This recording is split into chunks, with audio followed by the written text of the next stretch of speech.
Bali, ito pala yung 2 bedroom, tita. So, pagpasok mo, ito yung pintuan. Tapos, ito na yung kumbaga dining table na kagad. Na may glass lang. Ayan.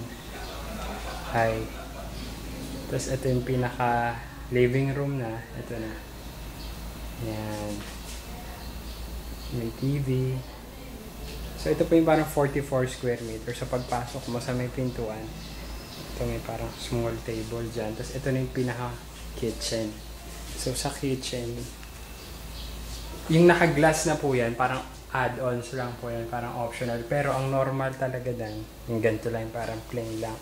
So, kasama na daw po itong ref, tsaka yung pinaka-stove na yan, tsaka ito.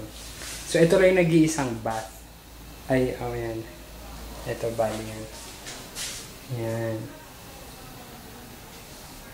Ito po yung 2 bedroom yan. So, ayan. Dito ako ngayon sa may kusina na part. Ito ako. Ayan, kumakaway ako. So, ayan, may pinto pagpasok. Ang plasma TV, hindi kasama. Yan.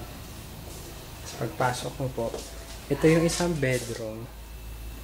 Papasukin natin. So, bago tayo pumasok sa isang bedroom, kasi ito naman yung isang bedroom. So, ito muna. Dito sa isang bedroom na to, may veranda siya. Parang dugtungan hanggang sa 2 kwarto. So, ito yung pinaka, Yan. May isang cabinet lang. Bali, yung mga cabinet lang yun.